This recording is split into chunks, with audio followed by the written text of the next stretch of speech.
Hi everyone. This happened several years ago, and for a long time I stopped talking about it altogether. Not because it didn't matter anymore, because people tend to respond with hindsight instead of empathy. They ask what you should have done without understanding how fear rewires your brain in the moment. But I think people hearing this will understand. So here it is. At the time, I was living in a second-floor apartment in Raleigh, North Carolina. It was a quiet area, the kind of place where neighbors waved politely but kept to themselves. I worked as a medical assistant in a small clinic, and my schedule usually had me home by early evening.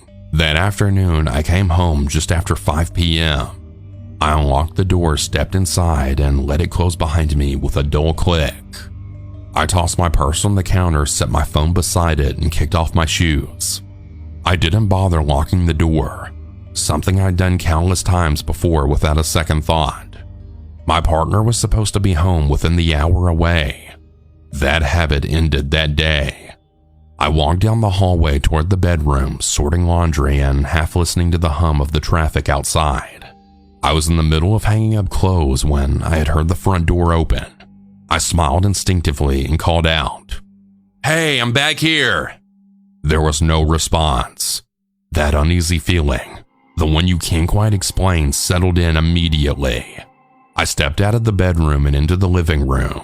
Someone was standing near the kitchen counter. He wasn't masked. He wasn't holding anything. He was just there. A man that I'd never seen before, older than me, watching me silently like I had surprised him. For a brief foolish moment, I wondered if he had the wrong apartment. That thought vanished when he didn't apologize or move. I raised my voice and I told him immediately that he needed to leave. I tried to sound confident, tried to make myself bigger than I felt. He didn't react. Instead, he reached down and picked up my phone, then my wallet, then my keys. One by one, calmly, like he had all the time in the world. That was when panic really took over. The only other way I could contact anyone was my laptop sitting on the desk by the window. I rushed toward it, grabbed it, and ran past him toward the bathroom. I slammed the door shut and locked it just as I heard footsteps behind me. Within seconds, the handle rattled. I ran into the closet, locked that door too, and dropped to the floor. My hands were shaking so badly I almost couldn't open the laptop. I logged into the first messaging app I could think of and sent frantic messages to my partner, begging him to call the police. He replied quickly. He said help was on the way. He said that he was leaving work also. I sat there, knees pulled into my chest, listening. The bathroom door opened. Footsteps moved closer. The closet door shook violently, then stopped. I didn't scream. I didn't cry out. I didn't fight. I was frozen completely. Utterly frozen, convinced that if the door gave way, that would be the end. Now, usually when people hear this part, they often ask why I didn't do more. I don't have a satisfying answer. Fear doesn't always look like action. Sometimes it looks like stillness. The noises moved away. I heard things breaking, cabinets opening, glass shattering. Time stretched and warped until I had no idea how long I'd been there. I messaged my mother. She lived states away. I told her I loved her. I asked her to keep replying even if I couldn't respond right away. I didn't want to be alone. Eventually, the front door opened again, this time followed by shouting. I recognized my partner's voice. Moments later, everything blurred. I remember the intruder being restrained. I remember sitting on the floor, shaking uncontrollably. I remember the police lights through the windows. The officers arrived way later than I expected, though I know fear distorts time. They took the man away, and I got my belongings back. I answered questions mechanically. As one officer was leaving, he told me that I should always lock my door. At the time, it felt like blame.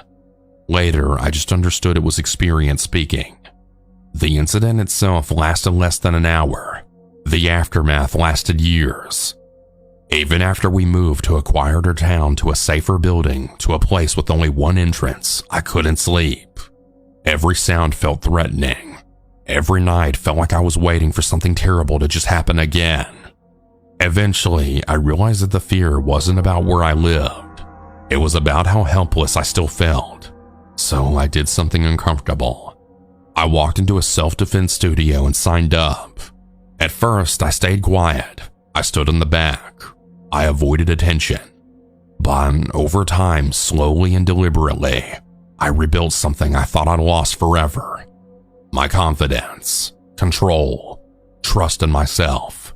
I've trained for years now. The person I was in that closet still exists, but she no longer defines me. I don't judge her anymore. She survived the only way she knew how, and now I know more. If you've experienced something like this and you still feel haunted by it, I want you to know you're not weak and you're not broken. Healing doesn't look the same for everyone, and there's no timeline for it. Thank you all for listening. If sharing this helps even one person feel less alone, then it was worth it. Stay safe.